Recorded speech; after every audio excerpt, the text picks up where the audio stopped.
In these next sections, we'll look at how sound is produced, how sound is detected, and then how the human being does these same two actions. So first, for the production of sound waves are created by some object that is pushing on the air, literally pushing on the air. So when you look at a speaker, a speaker looks something like this. There's a magnet and it is connected to like a paper cone. This paper cone, if you've ever been to a concert and seen the big speakers, you'll see this paper cone moving back and forth as it produces a sound, and that motion goes along with the beat. You can especially see this in very low pitch. The speakers are really big and it just has a lower frequency, so you can actually see the vibrations that are producing this sound. So for example, you can see this in speakers, a spring. If you have a spring that makes a sound, you can see the vibrations in the spring. I'll bring a tuning fork. Can't really see the tuning fork so much, but you can certainly feel the tuning fork. In fact, tuning forks are used by physical therapists and others to detect pain, or I don't know what they're used for, but they use the vibrations are used. We'll talk about that a little bit later. A simple wave has a single frequency. And so far, that's what we've looked at, are simple waves that have a single frequency. And so when I draw a figure that looks like this, the period, if this is a history graph, the period is this time, and remember the frequency is 1 over that period. But this is a wave that has a single frequency. But most waves that we encounter, most sounds, are complex. And a complex wave has multiple frequencies that are added together.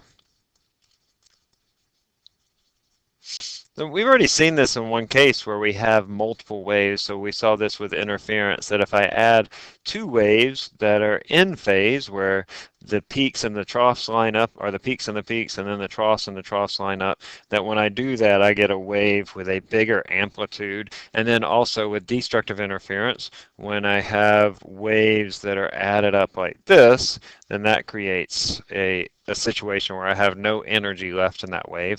Well, if I add up two waves that are not, lined up in such a way, maybe like this, then I get something, let's see if I can do this, that looks sort of like that, maybe. Anyway, you get a more complex function. And so this is an example of a complex wave. And you can sort of see that I have, a wave here. I get traced out, but then on top of it, I have other waves that may have a smaller frequency. This is best experienced, and so we can see this with a sound generator, where I'll show you this in class, or you can play with it on your own. You can just go to this link, or you can just Google, sound a frequency generator. You can just look at Google frequency generator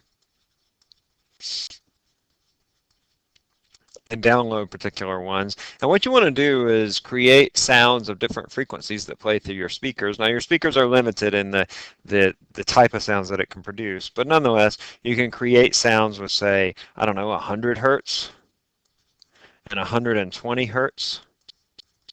And you'll begin to hear these wah, wah, wah sounds within those combined frequencies. There is a technique that utilizes beats, which you'll experience in class, or if you play with this frequency generator.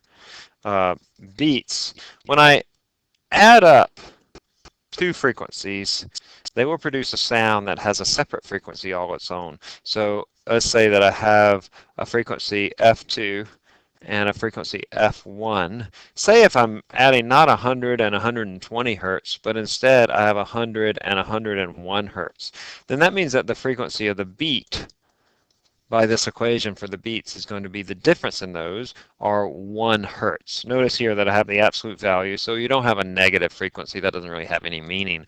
But if I have two frequencies, say 100 and 101 hertz, the 100 hertz might sound like this. The 101 hertz might sound just a little bit higher. Not actually less of a difference in frequency. But when I add them together, I get a sound that's a combination of those two frequencies, but then there's a beat involved in the frequency. It might sound like this. Oh, no, let me get it right. I can't do it. You just have to listen to it, but there will be a beat, a wah, wah, wah, wah, and the frequency of that beat is going to be the difference in the frequencies of the two sounds. If you play a stringed instrument, or really any instrument at all, but stringed instruments like a guitar, this is how you tune a guitar. And I'll bring a guitar into class and you can see the occurrence of these beats. Okay, so detection of sound involves, I'm sorry, I need to pause here for just a second. So the detection of sound really involves the reverse of creating sound.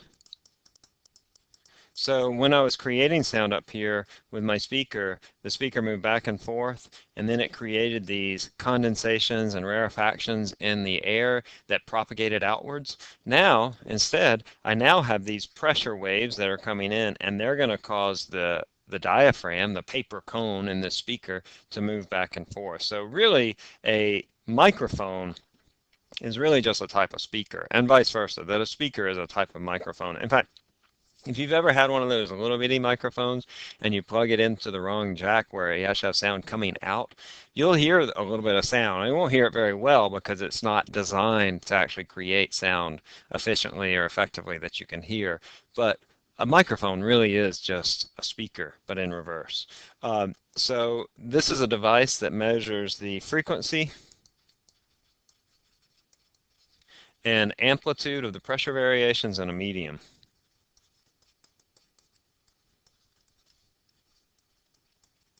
Which is just what I said, that if I have these rarefactions and condensations, and then they impinge upon the paper cone, then it will cause the paper cone to actually. Sound waves actually can cause pressure in the air, and I'll show you a video here of an air cannon, but we'll do this in class as well, where you can actually see a pressure wave propagating through space. So a microphone and ear are two ways to detect sound.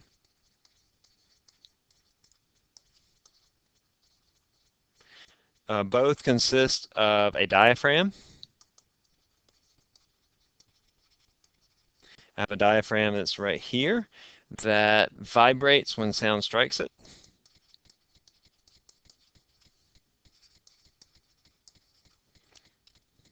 Microphone and a speaker are very similar, as I said. They're basically the reverse of one another. They're similar in the way that they're designed. It's just they have, different sizes for the diaphragms and the ways that they measure the vibrations.